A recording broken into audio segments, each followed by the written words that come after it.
Welcome back to another episode of the B2B Founder Podcast. I'm your host, Brett Trainer.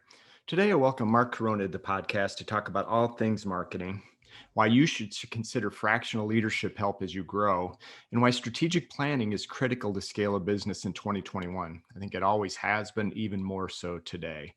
Mark is a fractional CMO and a partner at Chief Outsiders, an author, and also the host of the Practical CMO podcast.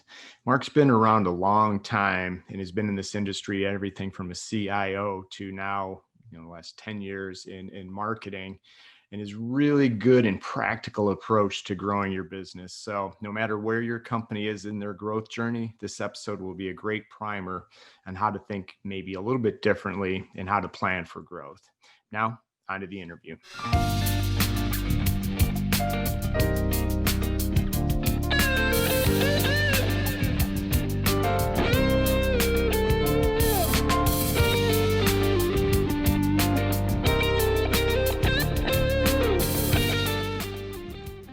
Hey, good morning, Mark. Welcome to the program. Hey, thanks, Brett. Appreciate the opportunity to join you today. No, I'm excited. It's always good. It'll be interesting to have podcast hosts interviewing podcast hosts, but it'll be a lot of fun. That sounds dangerous somehow, doesn't it? Well, at least we should be able to lead each other into questions, I suppose. But yeah, I think so. But we'll be waiting for someone else to answer, maybe. That's true. But anyway, I've definitely been looking forward to this episode. We started chatting the latter part of last year, and so to get us started, why don't you tell the audience a little bit about your background and what you're working on today, and then we'll dive in. Yeah. Okay. Thanks. Well, I've got, some would say sort of a storied career, but it's just a long career basically. But today I'm a partner and fractional chief marketing officer with a firm called Chief Outsiders. And we are the largest firm of CMOs in the U.S. There's 75 plus of us are located around the country. And we basically go into organizations. Typically, there's a growth challenge. They might be a good business operator, but they're not necessarily good at planning for future revenue and profit streams. And that often is sort of why they invite us to work with them on their leadership team, is to kind of help figure out their growth plan, their business strategy, and then develop a marketing strategy and a go-to-market plan that can help realize that. So I'm a little different than a lot of my colleagues and Chief Outsiders, just because besides being a Chief Marketing Officer, I've also been a CIO and a COO, and I've been a managing director of a couple of businesses as well. So, I kind of consider myself to be a fairly experienced business executive, but, with a deep passion for marketing and particularly with business development and growth. Yeah, that's fantastic. I love the idea of, a fractional CMO. I mean, I think with my startup experience and working with companies, they get some funding or they want to grow. The first thing they want to do is bring on full-time headcount and, sales, marketing, sometimes customer success. And it may be the right thing to do, but maybe we could dig in a little bit first on, how a fractional CMO works and why that may be something, startups should consider as they're starting to look at growing their business. Yeah. Well, the idea of a sort of executive resource that you can rent, if you will, for as long as you need and for as much as you need is something that's actually started kind of in the late 80s with B2B CFOs, right? I think they were the first formal organization to address the need for contract executives. Chief Outsiders has been around for 13, 14 years now, I think. And, we've worked on 1,000 different client businesses, among the fractional executive businesses, because there's also fractional sales executives and fractional IT executives. The concept, I think, is getting better understood, Brett. I would say there's still some education involved in and even helping companies with an awareness that this is a resourcing approach that they could tap into. We don't consider ourselves consultants. We will acknowledge we do consulting, but our model is really to join a business's leadership team as their CMO for some period of time and for as much as they need us, and to work on those things that there are current challenges or opportunities in their businesses. And, that might be a 1 day a week kind of role. It might be full time for a couple of months. It really depends on what the business is trying to accomplish. And, and our goal, of course, is to put the resources and the plans in place so that they can improve their business performance. And then when they say, okay, we got this, then, we'll step into the background and do some coaching or mentoring, or perhaps, step out of the picture. So it's a very sort of business driven needs, and you kind of configure what you need and when you need it and how much of that kind of a resource you need.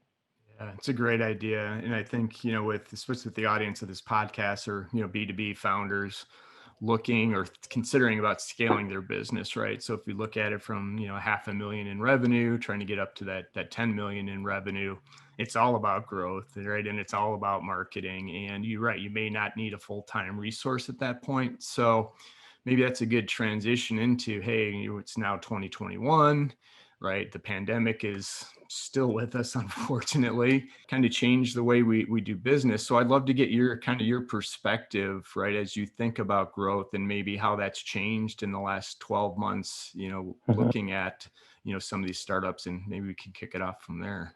Yeah, I think the pandemic has changed things. If nothing else, Brett, it's really given business executives sort of a sense of urgency to revisit their growth plan.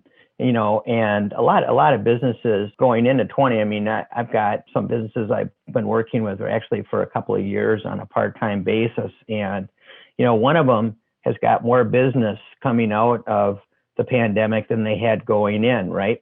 And if you say, well, how can that happen, right? I mean, yeah, they did have their couple of months of downturn, but, the strategies we had in place, the markets we were focusing on, the marketing plan and the lead generation programs that we had in place, and we didn't cut back anything, but all that really contributed to when sort of the economy started coming back in September. They went from, gee, we're struggling to fill our capacity to having excess demand, and now we're outsourcing, believe it or not, right? So I think there's 2 points to that story. One of them is businesses need to revisit their plans and their priorities on a regular basis. And I think for a lot of businesses that sort of said, oh, well, we're in this market and these are our customers and we're okay with that, and maybe did pretty well with that on an ongoing basis before, now or maybe prompted to kind of rethink that, right? There's an investment banker, a good friend of mine, and he says, you can't manage what you can't see clearly. He goes, and a lot of companies cannot see their future clearly. Right. And, his recommendation is that you need a very well-defined, supported, high-confidence growth plan so that you can manage your business. And by the way, if you're going out for any kind of growth capital, whether it's from angel investors or PE or any other form of outside investment, you're going to need a highly credible growth plan, because that is the core of your business strategy, right? Right. And so, as companies look to grow on the back end of the pandemic, having a very clear, prioritized growth strategy, so they know, where are there opportunities in 1 year, 2 years, 3 years, maybe even out as far as 5 years, and they're starting to put plans in place to drive towards those new revenue and profit streams. That becomes pretty critical. Yeah, no, I think we can probably break that growth planning down a little bit, because one thing that I've definitely learned from the podcast and the research is, when I've had the founders on that have scaled their businesses, right, where they always get stuck, and the ones that succeed get through this, is the early stages. They're successfully selling into their network, right? So if you've been in the network or in business for 20 years, your network's larger, you have some success selling it.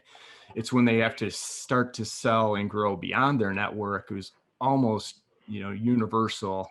They've gone through that plateau. So I love the idea of a growth plan. So maybe we could take it from there. Hey, I'm a founder. I've been successfully selling into my network, but now, if I'm going to reach out to the VC or any kind of funding, not only a plan for them, but also for the business to expand. So I'd love to get your perspective on, how you advise those startups to start thinking about that growth. Yeah. Well, I've done a lot of work in my career setting up business incubators and accelerators inside of large corporations because they need to grow too. And, sometimes they're so big and they're so fixed on kind of historic markets and historic products that they can't think or innovate very effectively into new potential growth areas. And I've also set up business incubators and accelerators for private companies. I think that the value is that you need to kind of lay out where you think the business is going to go over a period of time in a way that and you manage it as part of your ongoing management discipline. Whether you're an EOS shop or you use Traction or you use something else, right? This needs to be embedded in your management disciplines. This whole idea of, okay, obviously I need to think about, this month's revenue and this quarter's revenue and this year's revenue.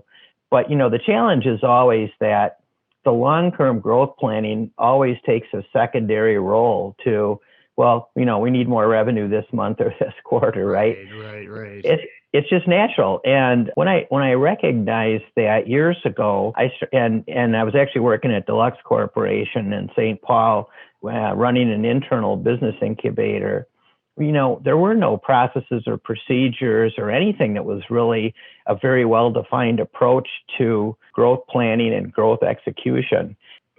And a few years after I set up that incubator, a couple of McKinsey guys wrote a book called The Alchemy of Growth, which laid out a model called Horizon Growth, which basically says, if you take a look at your business and you say, well, where are my new revenue and profit streams? And I always say, it's not always revenue, right?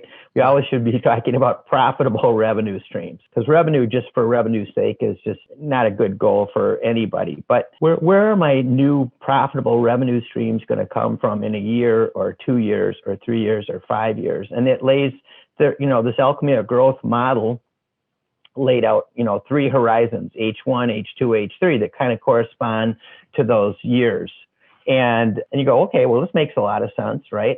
But the challenge is that every day, every month, you need to be doing something to make all of those revenue streams a reality, right? You can't wait until 3 years out and then go, where do I get my next $20 million of revenue, right? Right. And I can share one example. It's a large corporate example, but it's equally appropriate, I think, for startups and SMBs. I was managing the credit card business at U.S. Bank in Minneapolis, the corporate card and purchasing card. And, that organization had very explicit annual growth goals, and everybody knew what they were, right? It's a payment business. We were supposed to grow 20% top line and 20% bottom line every year. And you'd say, well, wait a minute, that's pretty aggressive for a large corporation, right? But it was aggressive and on purpose. And they loved that business because it was a fee-based transaction business. So one day, and we do these roll-ups out 5 years. And one day, vice chairman I was working for called me up and he said, Mark, we got a problem and you got to start working on it right now. We've just done our roll-up. And 3 years from now, we're going to be $200 million short of our revenue and profit target. So give away everybody that works for you and all the products you're managing today. Find a home for them in the organization and start working on filling that $200 million gap. And I said, okay, that's great. So, what ideas are there? What constraints would you put around it? He goes, no. He goes, none. He goes, you figure out what you think is most appropriate for the bank. And oh, by the way, here's an acquisition that you can explore if you're interested, right? So they didn't wait 3 years from now and then go, oh, gee, where do we come up with an extra 200 million, right? The whole idea was recognizing that problem years before it actually surfaced and being proactive and trying to fill that gap before we actually got to that point, right? Yeah. And that was great recognition of how to do this effectively. And in the end, by the way, I convened called it United Nations of Payments. I got some of the leading payments people in the world together for the better part of a week, and we brainstormed 88 new payment ideas. And then we filtered them down, and ultimately the bank executed 2 of them, and we did the acquisition. And that basically filled the 200 million. So we did get there, but we would have never gotten there if we would have waited two or maybe even in that third year and then go, okay, now what do we do? Right. Right. Then you're almost forced to make an acquisition, which you don't want to have to do when you're in that position, because then you don't, lots of bad things can happen with acquisitions. Right. Yeah, out of necessity versus opportunity, right? And I like that because I think one of the things I see, and I'm guessing you probably do as well, that a lot of these, entrepreneurs and founders don't have a plan, right? Hope is their strategy, right, going into it. And what I kind of liked is looking at the different horizons, because revenue is going to have to come in, this week, this month, this quarter. Yeah. But look at the bigger picture of where you're trying to go to. Because even to use the example, we're trying to get to 10 million in annual revenue, right? Right. Things do you have to sell at your average price to get there? And there's usually not, and I shouldn't say usually, that's not always what the thinking is. They're just hustling every day to try to get there, but not breaking it down, knowing I have to sell, X number of widgets in order to get to that goal. You know what, Brett? And it is all about reviewing those assumptions, right? When I look at anybody's business plan and their financials, the last thing I want to look at is kind of their roll up. How does this thing all come together, right? The first thing I want to look at is all your assumptions related to customer acquisition, average order sizes, retention, all those things. Because if I don't believe your assumptions, then I know that the numbers that you rolled up based on those assumptions are not going to carry any weight, right? Right. And so I also have this, I call it the Mark's inverse law of spreadsheets, which is the fancier the spreadsheet, the more I question the content, right? It's just one of those things where it's kind of like, what, if you give me just a plain old spreadsheet, and we can look at the assumptions, that helps me gain some confidence. But the prettier the spreadsheet, the less comfortable I feel that you actually have done the work on, thinking through the assumptions. And they're not just revenue assumptions. I mean, they're investment assumptions as well, right? Right. When are you going to bring on the next one of these, right? How much capital do you need for infrastructure development, right? All those things. And so I think the challenge for a lot of startups and small businesses is that, to do a credible plan is work. And I mean, even to do the research on different markets can take a lot of work, right? Right. And so when you say, well, I think I want to be in, these 5 markets, right? Well, why do you like those 5 markets, right? I had a couple of years ago, I was working with a business and they're like, oh, we think there's great growth in craft brewing and, legal hemp processing. It's like, okay, well, let's look at those markets. And, at one market, the legal hemp market was actually projected to just explode, right, in terms of overall growth. The craft brewing market, by the time they got to it, had already plateaued. And I said, well, wait a minute, this isn't going to get us to where we need to get to. Let's go back some of your core markets and see if there isn't growth opportunity inside your core markets. And we did. And we went back to their, big in food and beverage and dairy processing. And by focusing on, it was both, right? It was, let's kind of reinvigorate some core markets. And yeah, we can be in some of these expansion markets, but let's not bet the company on the expansion markets. And thank goodness we did that. I mean, they ended up with 2 record years. If they would have just worked on the expansion markets, they would have been very disappointed in their revenue results, right? No, it makes a lot of sense. And, even to dig in a little bit on that too, I think, right, because I definitely have folks on the podcast that are more tactics driven from growth, right? It's like paid LinkedIn ads was a fascinating episode because I didn't realize how big that market is. But too often we go straight to the tactics and not spend the time on the planning, and even tying it back to where you talked about the metrics, right? Know your numbers. So if you're projecting you're going to hit the 10 million, but your average deal size is going to double and your cost of acquisition is going to be in half based on what assumptions. So even if you are going to run the tactics to measure it, right?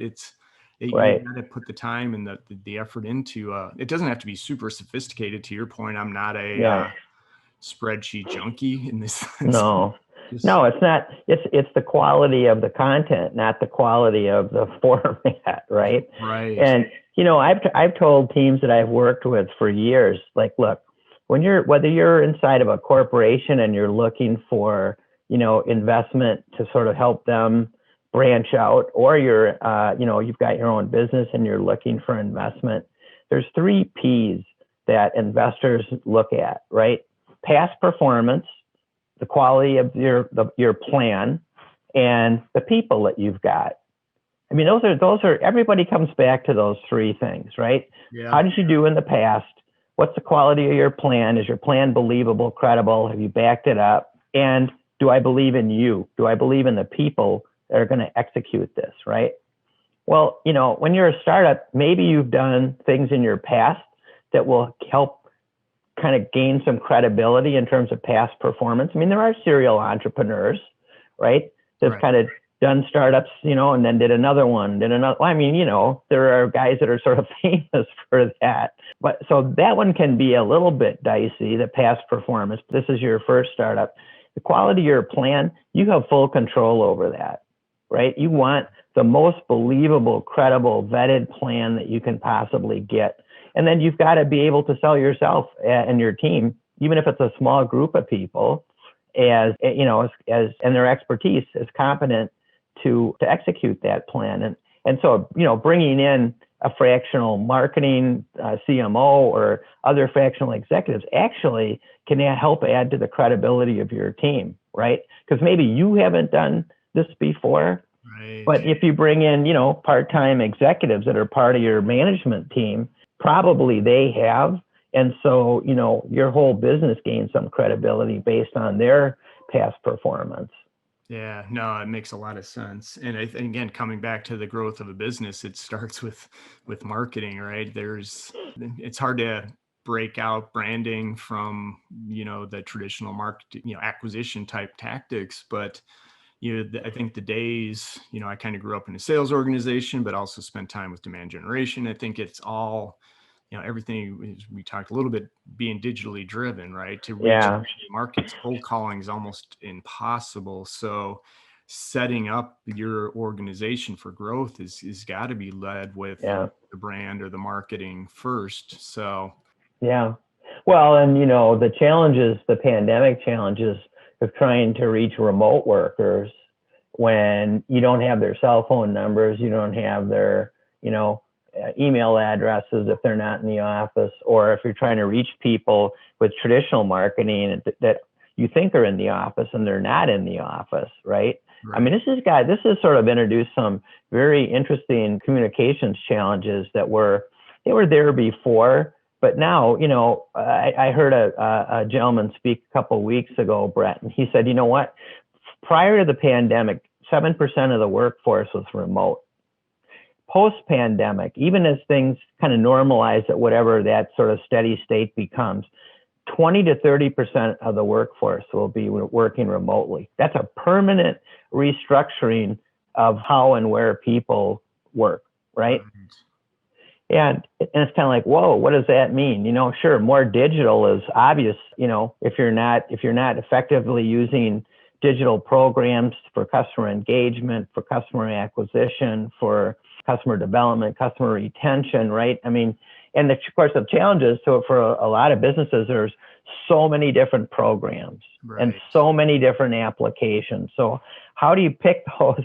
I mean, there are 8,000 sales and marketing applications today, Brett. I don't think people would even guess that there would be that many. If you saw like a chart of them all, I mean, it's just, it's unbelievable how quickly they've exploded. And so how do you know which ones would even be relevant? And you don't want to, I think the secret is for a lot of business successes early on is you got to maximize the amount of time you spend on your business, building products, building services, talking to prospects, talking to customers. You can't be spending a lot of time on the back end stuff and on your infrastructure because you won't get there fast enough, right? Right.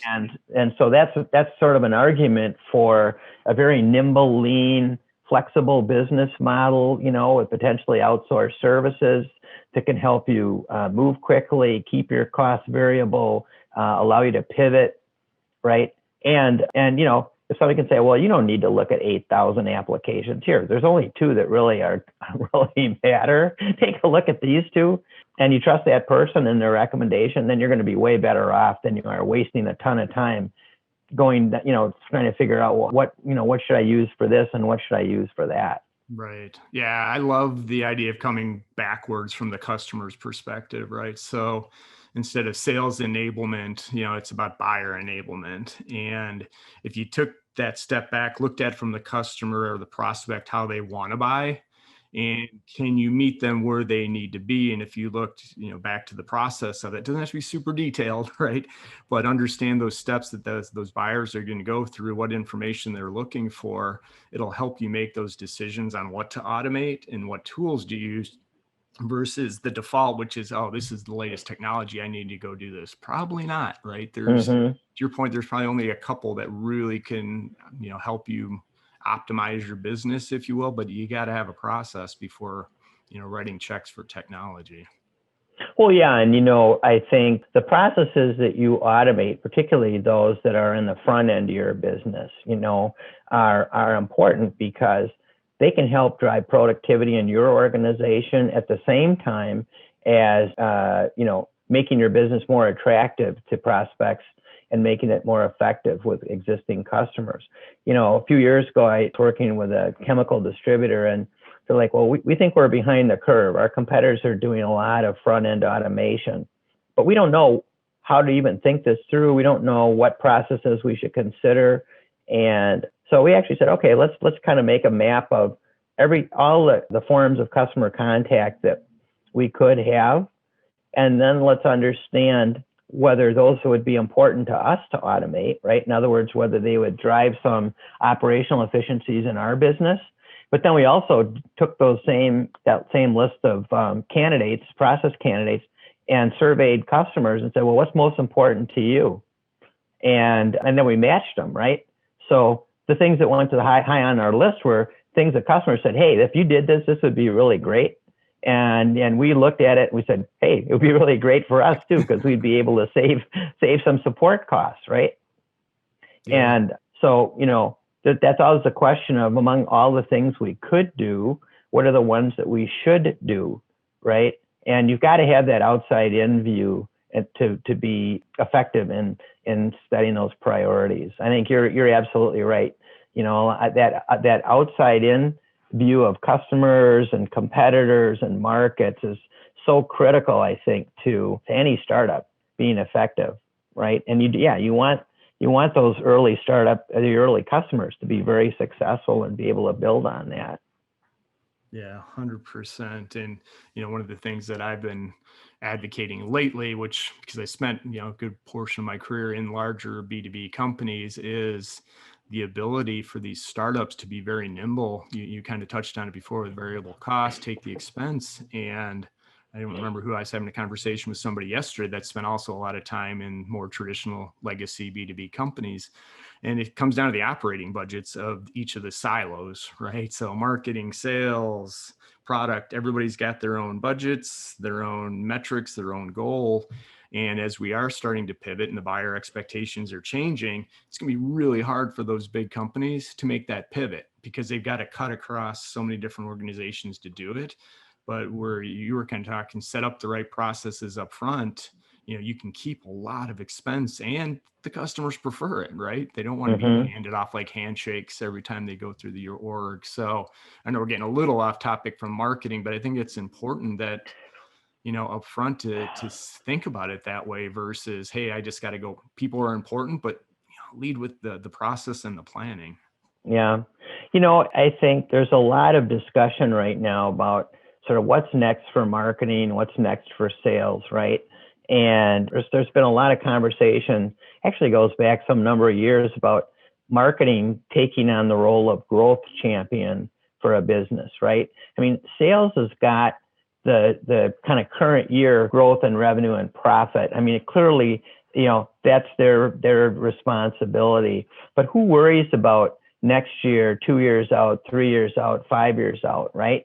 And sort of setting up those accountabilities that way could get an organization to sort of get the best of both worlds. So they have, executive accountability for this year and performance, but they also have executive accountability for what's next, right? And so that concept of marketing as a growth champion, I think, is taking hold. The other thing is, you and I have talked about how you really can't have sales and marketing operating independently in any size organization to be successful. I just wonder if down the road, those two functions don't blend into something called revenue operations or whatever, right? Right. Because, historically, they grew up different ways with different, but they're really all, if they're not integrated and aligned and working hand in hand, it just, it suboptimizes the performance of any business. I don't care if you're a startup or you're a, billion-dollar corporation. Right. No, I 100% agree with you. And I think, the way I use the analogy is, especially with startups looking to, well, we're growing, so I'm going to hire, sales folks, and maybe the right answer, but to me, sales is still, hand-to-hand combat. I can bring the best salesperson in the world. They're going to hit quota, do their job, but I can't scale off of that. So what are you doing to reach the people that, to create the awareness, to create those types of things? It's not one-on-one. So if you're really serious about scaling your business, I 100% agree that you got to think about it. Who's going to be responsible for that growth? Sales absolutely has a role, and that's not going to change it. But I just think reaching those new audiences, it's really expensive if you're doing it one at a time. So yeah, I think it's really interesting. And, there's been a lot of research on this, goes back years, but the cost of a poor sales hire can be a couple $1 million easily by the time you look at, well, what did it cost me to recruit them and then train them, and then how productive were they? And then I've got termination costs, and I've got opportunity costs, and then I've got costs because it's going to take me some time to kind of fill that role, right? Right. And so I was talking to somebody, and they're like, "Oh, we have to hire these 2 new salespeople." It's like, okay, but who are they going to call on, and what's their value proposition? Whatever. Well, we don't know that, but we need to hire 2 salespeople. And I said, I think you got this out of order. I don't even know if you need 2 new salespeople, right? There may be other channels to go to market that are more productive, more effective, and efficient than hiring 2 new salespeople. But if you're sort of got that stuck in your head, I need 2 more salespeople. Maybe you do, but without the context and without the strategy, I think that could be a non-starter. I don't think you necessarily going to have high confidence in the results you'd get from that approach. No, I 100% agree with you. I think that's right. And, the other interesting thing with some of the folks, especially the tag, like the paid Facebook ads, right? Some of the tactics to drive customers, the number of companies that don't actually have a plan to process those leads when they actually get people that call and pick up the phone. Yeah. There's nothing that always, it's driven me crazier than companies go out and they actually really do a fairly effective job of lead generation and then drop them on the floor. And they don't, either there's too many, and then, not that they don't get qualified quickly enough, or they're poor quality. And so you waste a lot of time. And then, and then you find the 1 out of 100 that might actually be a decent match your profile of an ideal customer, right? But yeah, you've got to think it all the way through. From identification through qualification and closing and then ongoing servicing. Because if you don't, and you just sort of focus on one part of that process, you won't probably see the quality results and performance lift that you're really looking for. Yeah, I think that's a great point. Yeah, because one of the things I had a previous boss, sales, CRO, different titles, different organizations, but the one thing that he taught me early on was AR&E, right? It's, acquisition, retention, expansion. Do you have a plan for all 3? Most organizations don't, right? And those are the 3 revenue levers you have as a company. So if you've got somebody in there, what are you doing to keep them? Are you marketing? How do you expand what they're buying from you today? Right. And how do you go get the new ones? And again, it sounds simple, but there's just a lack of, planning around those. Even large organizations, they would have trouble articulating what their strategy is for each of those. Right. Yeah. I mean, I've just done some work for business, and they're actually really good. I mean, they've had a couple of record years, but somehow somebody asked a question and they started diving into their sales and order information, and they discovered that their ability to sell any customer a second product was pretty limited. And it's kind of like, well, wait a minute, they liked us. We get, really good satisfaction scores and, strong net promoter scores. So people really like working with us, but why don't they reorder? And so we dug into that, and it was like, oh my gosh, there was some real learnings there once we went behind that curtain, right? And, we're in the process of fixing it, right? But that would be the middle part of your model, right? I mean, I think IBM used to call the same steps: sell, install, protect, right? Yeah. Or sell, expand, protect. And it's a simple model. It's still an effective model. It's a great way to think. On the retention side too, these guys were losing, I worked for a business that was losing 40% of their customers in year two, and they thought that was okay. Really? They were a direct marketer. It's like, why would anybody think that was okay? If I was in a field sales job and I lost 40% of my customers, you'd fire me. Right.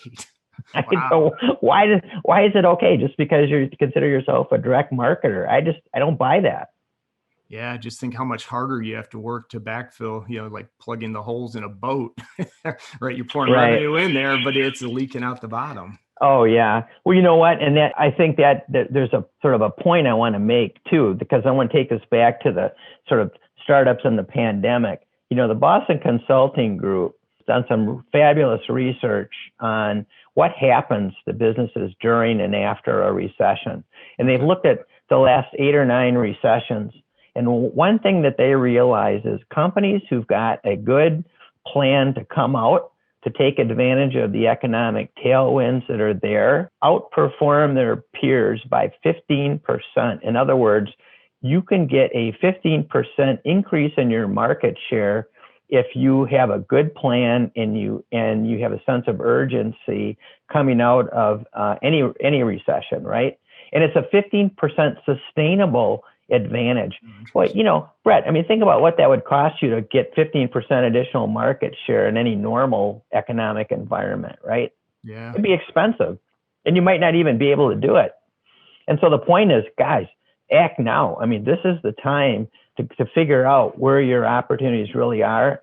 And, I looked at some of the ITR economic data just yesterday, their December data. I mean, the economic tailwinds are there. When you look at some of the leading indicators, they're predicting a very strong recovery, and one that lasts through at least into the second half of 22. Okay. And so it's kind of like, whoa, why wouldn't anybody want to take advantage of it today? Yeah, no, I'm 100% with you. And specifically in the B2B space, one of the things, and I know you and I have talked about this, screaming from the mountaintops that, transformation's coming, the buyers' expectations are changing. And most orgs, especially the older established, are it's like turning the Titanic and slow. Well, the pandemic basically slammed the door on its changing to its change, right? You mentioned the work from home or the remote is going to be 30%. That may even be light, but buyer expectations are going to change, right? Why do I have to talk to a salesperson in order to purchase this product? I mean, there's just so much opportunity for a startup if they can get it right now, even selling the exact same product or solution that an established company is, but you could do it just more efficiently. So I hadn't heard that economic data, but I think now is the time. Right? Yeah, don't wait, right? If you don't have a good plan, take advantage of the strengthening economy. You really need to. I mean, and the applications can be pretty simple. I've looked at number of markets. I mean, I've got one business I've worked with for a while. It's in the metal fabrication space. And, we've looked at 5 or 6 different markets that were interesting to us. And one of the criteria we're using to sort of prioritize those markets is how fast those markets are recovering and the growth potential in those markets, right? Because it's like, well, why wouldn't I want to take advantage of the energy market particularly with an incoming administration, it's going to probably put a lot of money into solar again, right? I mean, why wouldn't I do that? It would give us, that's a form of a tailwind that we could definitely take advantage of. So, some of it's just matching your priorities with the market opportunities. And it's not always about, is the market big? But, you also have to answer the question, is not is the market good, but is the market good for us? Because just because it's a big, high growth market doesn't necessarily mean that, any business is positioned to take advantage of that effectively. Makes perfect sense. And may be I want to be respectful of your time. We can end on that positive note of the economics, and there is opportunity. I 100% agree with you. Have a plan, know your process. But what I do want to do is close with the two questions I always end with. So, we're now into 2021. What's next for you? What are you focused on here in the early part of this year? Right now, it seems like the one theme that keeps coming up over and over again that I'm working with businesses on a need to diversify. Too many companies have too few customers and too few markets. And, I've got a couple of businesses I'm supporting right now that basically are, 80% of their business is one customer, which is also means it's one market, right? Right. And it's like, well, that's just not a great risk position to be in, right? I think diversification is important, but, and maybe, you weren't diversified during this pandemic, and you might have been in a market that got hammered, right? I mean, if you were a restaurant equipment supplier, you probably gotten hammered, right? And now you're thinking about, well, what else should I do, right? So I think that's a big theme in the market. And then the other one is flexibility, Brett. Things are going to change. We back a year ago, we all thought this pandemic was a 2-week issue, and then we thought it was a 2-month issue, and now we all recognize it's a 2-year issue, right? And so you've got to have the flexibility to sort of pivot quickly when opportunities present themselves. But still, you need to have a plan. So you're not just doing things. You mentioned earlier about, maybe we can do this thing in marketing, or we can do LinkedIn advertising. And the chief outsider's language, we call that random acts of marketing. And it's sort of doing stuff without a plan, right? And if you do that, you're probably not measuring it, and you're probably not getting the maximum return on your investment either. But I like it. I'll give you full attribution when I use that, but I love that because it's so true about it. So, all right. Then in closing, the one question I ask everybody is, what is one thing you, Mark, would highly recommend? It could be professional, personal, something that's, top of mind for you.